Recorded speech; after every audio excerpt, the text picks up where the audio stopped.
بسم اللہ الرحمن الرحیم۔ یزید کی ابتدائی زندگی اور عین شباب کے حالات و واقعات اور اس کے خصوصی مشاغل پر اگر نظر ڈالی جائے تو معلوم ہوتا ہے کہ یہ نوخیز اور الڑ قسم کا نوجوان مسلمان گھرانے میں پیدا ہونے کے باوجود اسلام کی اصل روح سے روشناس نہ ہو سکا تھا۔ یہی وجہ ہے کہ وہ اسلام اور اسلامی تعلیمات سے یکسر باغی تھا، اور دینداری سے ہٹ کر اگر انسانی اقدار و قوانین کی بات کی جائے تو اس نے ان کو بھی روند ڈالنے میں کوئی کسر نہ چھوڑی تھی۔ یعنی وہ اعلانیہ اپنی ماں، بہنوں اور بیٹیوں تک کو شہوت کا نشانہ بناتا اور ان کے ساتھ نکاح کو جائز قرار دیتا تھا۔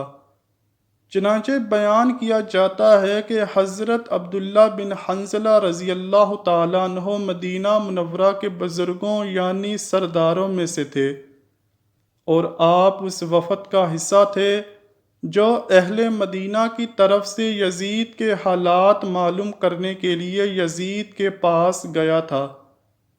آپ کے ساتھ آپ کے 8 بیٹے بھی تھے۔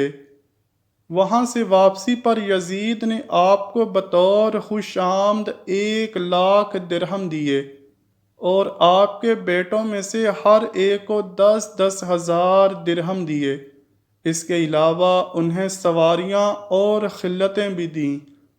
جب حضرت عبداللہ مدینہ منورہ پہنچے تو لوگ پوچھنے لگے، بتائیں وہاں کی کیا خبر ہے؟ آپ نے یزید کو کیسا پایا ہے؟ آپ نے فرمایا، میں ایک ایسے شخص کے پاس سے آ رہا ہوں، اگر میرے ان بیٹوں کے علاوہ کوئی بھی میرا ساتھ نہ دے تو پھر بھی میں اس سے ضرور جنگ کروں گا۔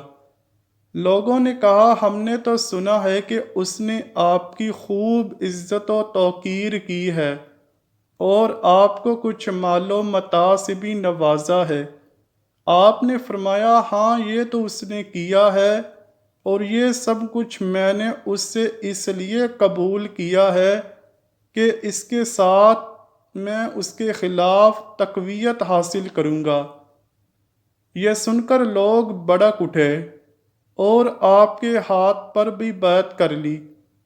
واقعہ ہرہ کے زمانے میں اہل مدینہ نے بنو امیہ کو مدینہ شریف سے نکال دیا تھا اور یزید کی برائی بیان کرنے لگے، اور سب نے یزید کے خلاف حضرت عبداللہ بن حنظلہ کے ہاتھ پر بیعت کر لی۔ پھر حضرت عبداللہ نے فرمایا، اے قوم، خدا سے ڈرو۔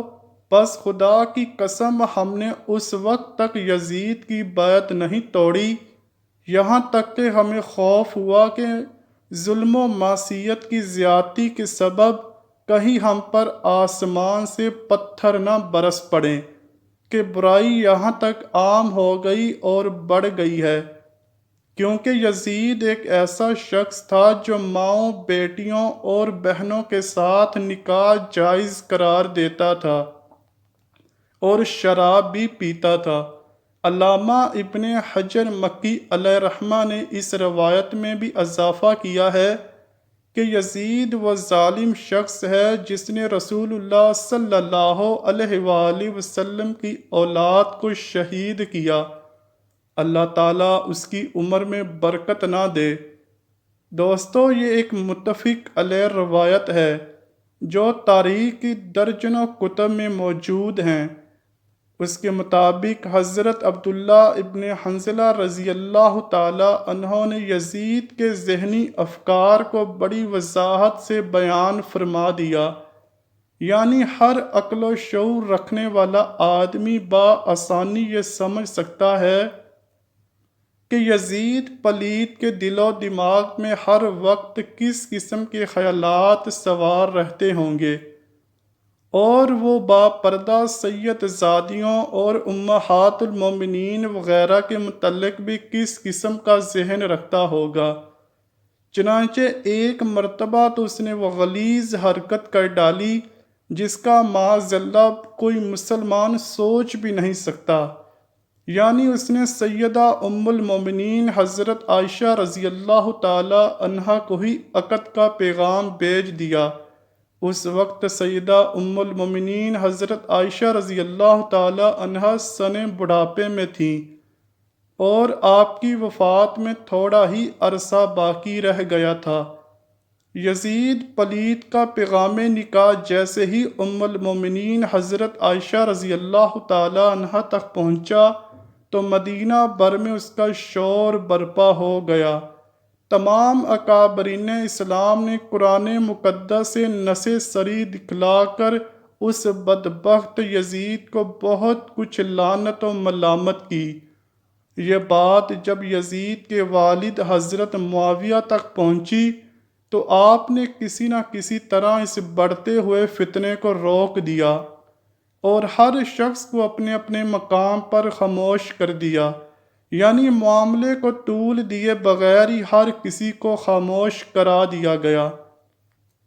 اس واقعے کا ذکر حضرت شاہ عبدالحق محدث دہلوی علیہ رحمہ نے اپنی مشہور زمانہ کتاب مدارج النبوہ میں اس مقام پر کیا ہے، جہاں یزید کے جواں مرنے کی وجہیں لکھی ہیں۔ آپ لکھتے ہیں کہ ایک تو یہی کہ اس بدبخت نے حضرت ام المومنین حضرت عائشہ رضی اللہ تعالی عنہا سے عقد کی خواستگاری کی، اور دوسرے یہ کہ اس نے سبط رسول ثقلین حضرت امام علی مقام حضرت امام حسین رضی اللہ تعالی عنہ کا خون ناحق بہایا۔ آپ مزید لکھتے ہیں کہ خداوند عالم نے امہات المومنین کو حضور پاک صلی اللہ علیہ وآلہ وسلم کی تعظیم و تکریم کے لیے امت پر حرام گردانا ہے، اس لیے کہ یہ عورتیں بہشت میں بھی پیغمبر خدا صلی اللہ علیہ وآلہ وسلم کی زوجیت میں ہوں گی۔ چنانچہ روضۃ الاجناب میں ہے کہ ایک دفعہ طلحہ بن عبید اللہ نے کہا تھا کہ پیغمبر خدا کی وفات کے بعد میں حضرت عائشہ رضی اللہ تعالی عنہا سے نکاح کروں گا۔ چنانچہ طلحہ کے اس ارادے پر اللہ تعالیٰ نے قرآن مقدسہ کی وہ آیات نازل فرمائیں جن میں کہ ازواج رسول صلی اللہ علیہ وآلہ وسلم سے نکاح سے منع فرما دیا گیا تھا۔ آپ آگے مزید لکھتے ہیں کہ بعض کتب میں یہ بھی لکھا ہے کہ یزید ملعون نے بھی ام المومنین عائشہ رضی اللہ تعالی عنہا سے عقد کی خواستگاری کی تھی۔ تب لوگوں نے اسے یہ آیت پڑھ کر سنائی اور وہ رک گیا۔ ناظرین، یزید پلید کی یہ خبیث حرکت کس بنا پر تھی، اس کے بارے میں ہم کچھ نہیں کہہ سکتے، مگر اتنا ضرور کہیں گے کہ وہ لوگ جو یزید کو صالحین امت میں کھڑا کرنے کی کوشش کرتے ہیں اور حافظ قرآن و قاری حدیث ثابت کرنے کی کوشش کرتے ہیں، تو وہ ذرا ہوش کے ناخن لیں، کیونکہ اگر وہ یعنی یزید پلید قرآن مقدس کے احکامات پر ایمان لایا ہوتا یا اس کی آنکھوں میں جناب رسول صلی اللہ علیہ وآلہ وسلم کی کچھ بھی حرمت ہوتی تو وہ کبھی بھی ایسی ناشائستہ حرکت کی جرت نہ کرتا۔ دعا ہے اللہ عز و جل ہمیں ہر ظالم کے ظلم، شریر کے شر اور حاسدین کے حسد سے اپنی حفاظت میں رکھے، آمین یا رب العالمین۔ امید کرتا ہوں کہ آپ کو ویڈیو ضرور پسند آئی ہوگی۔ اگر ویڈیو پسند آئی ہے تو ویڈیو کو لائک کیجئے، شیئر کیجئے اور چینل کو لازمی سبسکرائب کیجئے۔ ملتے ہیں اگلی ویڈیو میں، تب تک کے لیے اللہ حافظ۔